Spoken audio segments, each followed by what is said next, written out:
Hey, I'm Ben Jordan, and I've been releasing music and touring as the Flashbulb for about 22 years. I am really old. I fought in the Revolutionary War. But that's not all. I'm also an award-winning television and ad composer. I have never lost a game of checkers.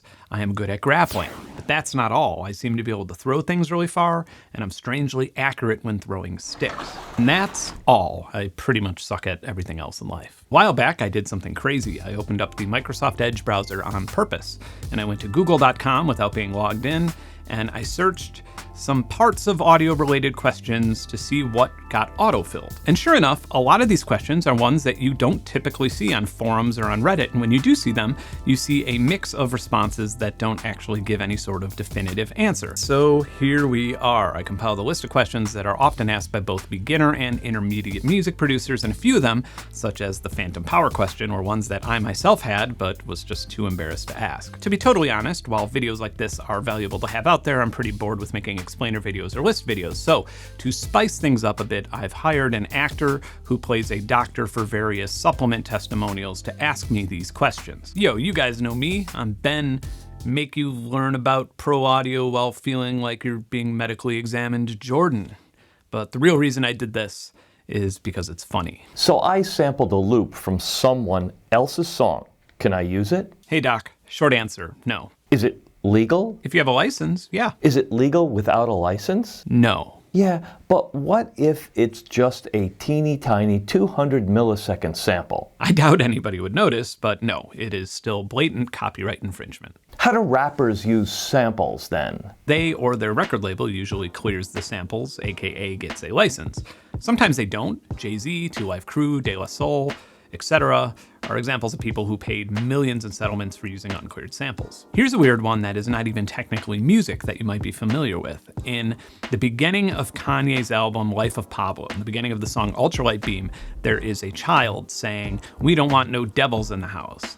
And Kanye used a sample of this child talking from an Instagram video that he saw, but he did contact the child's mother to get it cleared. But then he later got sued by the child's adoptive parents because they were the ones who actually held the phone when recording the video. So we're talking about Kanye West, one of the richest and most powerful musicians to ever walk the earth, being caught in a web of legal problems over a clip that is not even a melody or music. I cannot think of a better exhibit to showcase how archaic and complicated copyright law is when it comes to music. Well, how can I clear samples? You have to find out who owns the master and master sync licensing rights, and this is easier said than done, and don't be surprised if they ask you for $100,000 even though you've never released an album before. But look, don't shoot the messenger. I absolutely respect and love the art of sampling and beat making using old classic records. It's something that I myself do all the time, and I can't release it due to these limitations.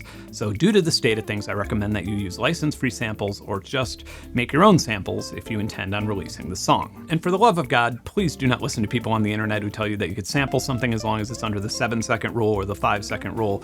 You cannot legally release any part of a copyrighted recording as your own without clearance. Period. By the way, let me give you a peek at the other side of this issue so you can see how screwed up it is for the copyright holder. When people ask me for clearance to release a remix of one of my songs, I'm flattered and I absolutely want to say yes. But if you sample one of my songs, and for example, if it gets caught up in Spotify's content management system, they may take my album down saying that I violated your copyright. And then they pay you my royalties. And I'm going to want you to resolve it immediately and pay me back. And if you don't, I will sue you really hard. The reason this is so absurd is because I obviously do not want to spend the time or money on a lawsuit to seek money that I should be getting paid in the first place. And like I said earlier, I'm flattered when somebody wants to sample or remix my music. Everything that I've said in relation to this question probably sounds incredibly frustrating, and it absolutely is. And we need to revamp copyright law in the United States. That's all there is to it. How do I soundproof my studio? If you're a music producer or if you own a recording studio, then you have been asked this question by every single one of your family members or friends who have ever lived in an apartment with thin walls. And it's a terrible question because the actual answer is always pretty disappointing. You see, these things are often listed and marketed on Amazon as soundproofing solutions when they're not actually soundproofing anything. They're designed to prevent sound from bouncing off of a reflective surface, like a wooden panel or drywall. The way to actually soundproof a room is to to build a room with soundproofing in mind. For example, I'm in a concrete basement. I put a layer of sealant on the concrete, then put a subfloor above that with 2 inches of foam underneath the plywood. I then used gunpowder actuated nails to pin the subfloor into the concrete so it wouldn't vibrate. Then I put carpet and flooring on top of that. The walls are very thick drywall with 6 inches of very thick fireproof foam stuffed between them. The beams beneath the walls are reattached with foam mesh in between the joints. Finally, my ceiling is entirely suspended by metal cables, and the ceiling tiles are actually soundproof foam. So my studio door is actually a 32-inch standard hollow residential indoor door that I filled with foam, and I have 2 more doors behind that before it reaches a stairway that goes up to the living room. With all of the things that I just listed, I would say that my studio is maybe 60 to 70% quieter than what a normal bedroom would be. And the reason I told you all that is because a lot of people watching this think that hanging a few of these around the room will allow them to play the drums at 3 a.m. in a studio apartment. Not a chance. The actual uber professional way to soundproof a room is to actually build a room suspended within a room. The idea is simple, you're just stopping vibration, but the execution of that idea is near impossible. Wait, how do I soundproof my studio without spending $20,000? All right, I can't guarantee anything, but if you want to try and soundproof something on the cheap, I would recommend finding the weakest spots for sound leakage or vibration and attacking those. Weatherproof your doors and windows. If you have deep windows, shove a bunch of rock wool safe and sound insulation in there. Buy a big pack of those cheap moving blankets and hammer them to the inside of your door. If you really don't care what your house looks like, then suspend thick blankets from the ceiling around where you want to record or make noise. It's ghetto as hell, but it actually works half decently. If you can't afford actual professional grade bass traps, aka not the ones on Amazon, then you gotta put rock wool in corners to prevent the lower frequency vibration from shaking the corner studs. And yeah, rock wool is super ugly, and I hope you don't live with your significant other because they will leave you when you do this. If you have thin walls, do not buy foam. Any foam that costs less than a couple $100s per square meter is not designed for sound isolation, it is designed for dampening. Get Silverboard from Home Depot, buy a bunch of cheap carpeting and a staple gun, and boom, $7 acoustic panels that work as well as the $200 ones. This is the best I can do to put you on the right track, but again, please do not think that you can play loud instruments or loud music at 3 in the morning without waking up every tenant in your building.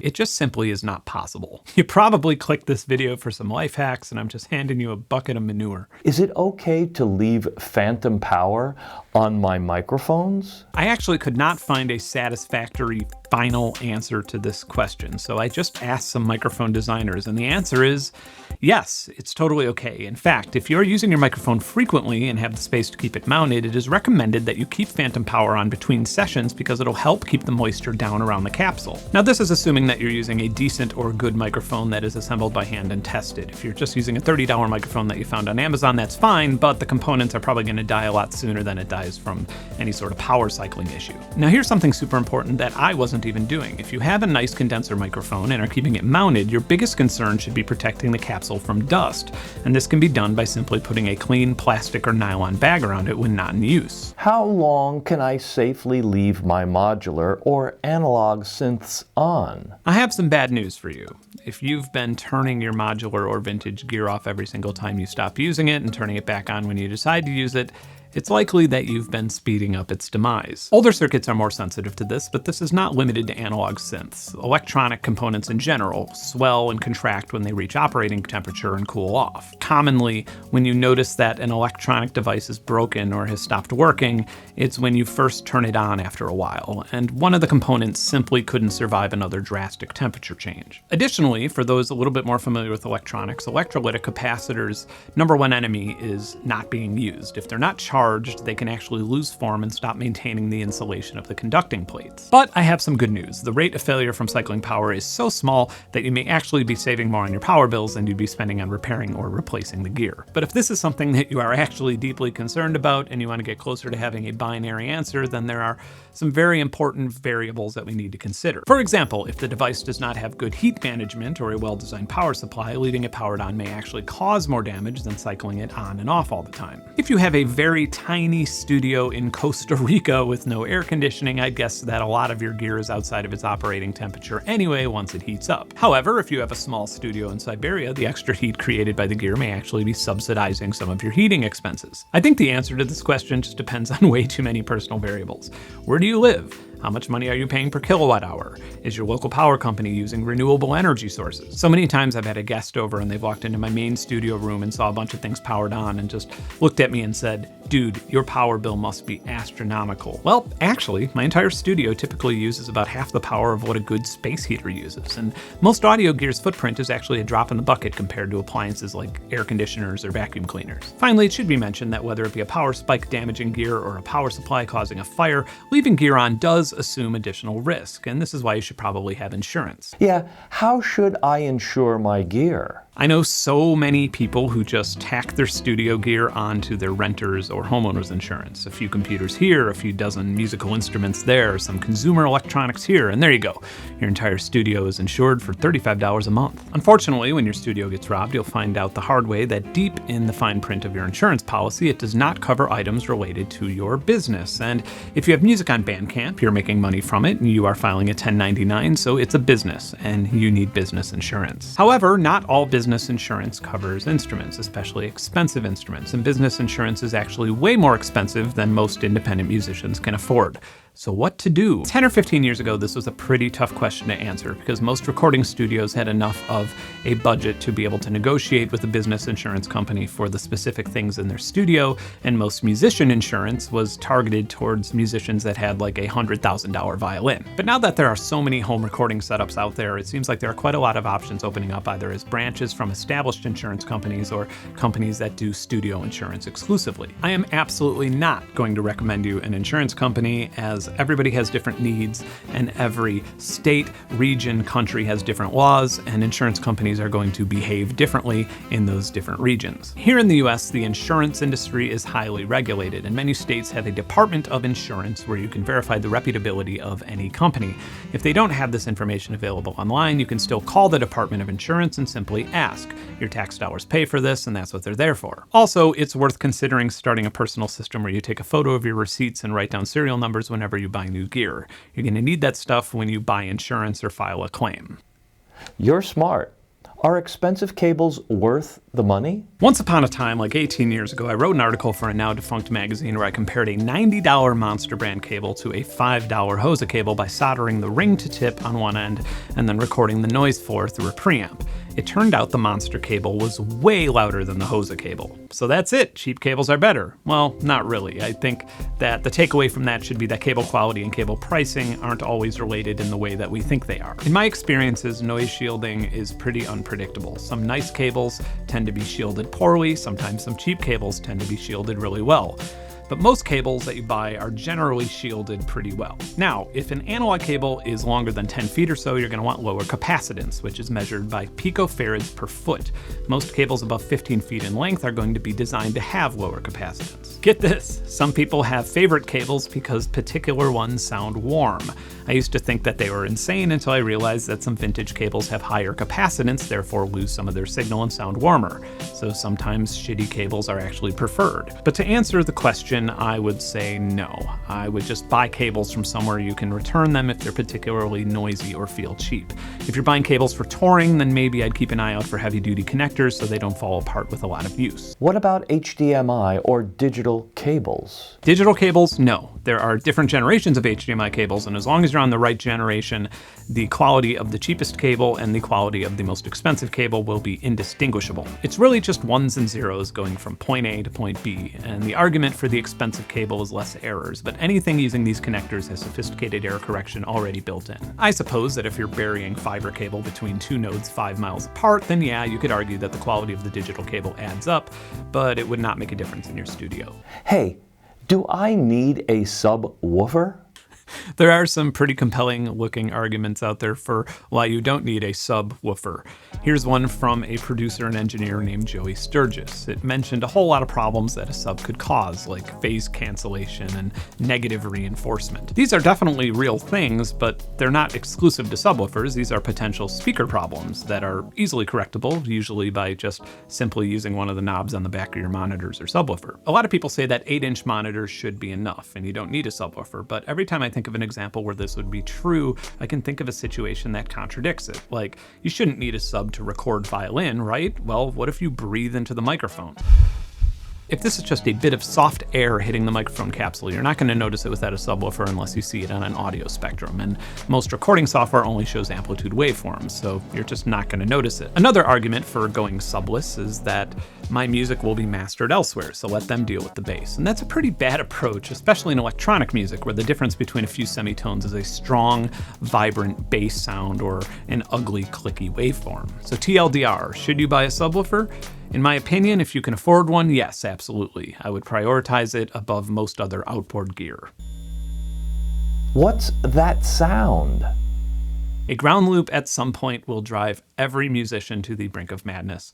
And instead of referencing a bunch of products or time-consuming solutions, I think it would be better if I explained what a ground loop is, like actually got you to understand what's going on. So we have something that plugs into the wall. Let's say it's an amplifier, and it plugs into 3 signals. One is hot, one is neutral, and one is ground. And the ground often literally leads into the ground using a grounding rod. But let's think of the word ground in a different or metaphorical way. Let's think of it as a frame of reference for how much power is coming from the hot. An outlet in North America should be 120 volts from the ground voltage. And alternating current is flawed in a lot of ways, so this will never be perfect, but most electronics have adapted to this. When you have multiple grounds, or even multiple routes to the same ground, which slightly change impedance, they meet right here at the thing you have plugged in. And the more different the ground signals are, the more the offset interferes with the audio signal, and the worse the noise will generally be.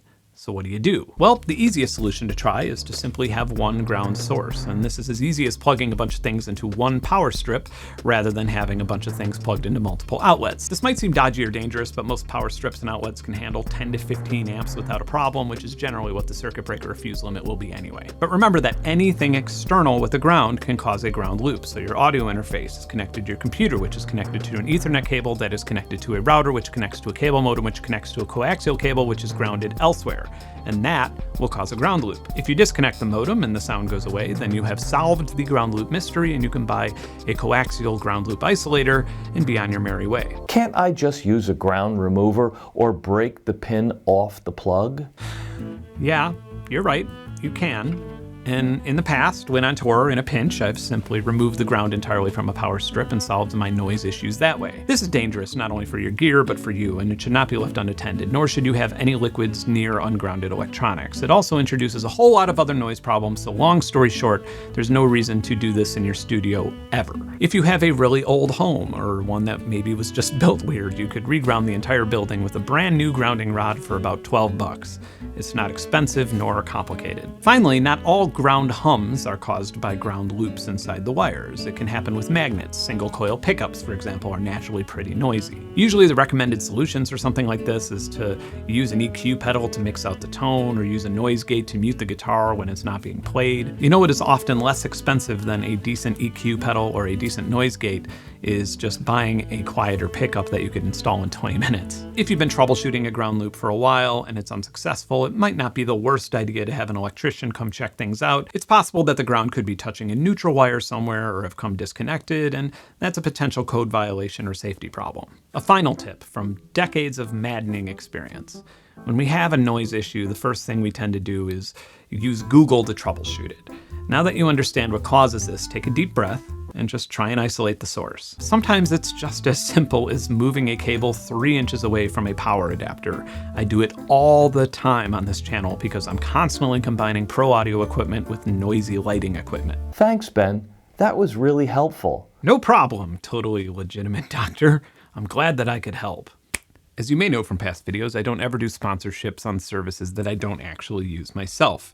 And as you also might guess, having toured for 2 decades primarily by land, I've also been an Audible member for most of that time. Audiobooks also allow me to research things that later end up on this channel while sharing the time I'm spending driving, cycling, or doing yard work. And even if you're not the type of person who needs to fill every single waking moment of your life with work-related content, Audible's Plus catalog has really well-produced exclusive podcasts, guided fitness and meditation programs, and of course, unlimited access to lots and lots of audiobooks. By the way, a great audiobook recommendation for my subscribers is How Music and Mathematics Relate by David Kung. David is a professor of mathematics and also a musician who does an incredible job of making a really intimidating topic accessible, and since it's an audiobook, you can hear audio examples. So you want to check it out? Yeah? How does free sound? If you go to audible.com/Ben or text BEN2500 you'll activate a coupon for a free month. And as always, if you want to support this channel or me directly, I have a Patreon that has everything from audio production samples and assets to the music you hear in the background to exclusive game servers to exclusive discount codes from hardware and software companies. It's an awesome community. Join us. I am budgeting and planning some really rad video projects coming up, and I finally feel like this channel is starting to lift off. So I'm excited. See you soon. Bye.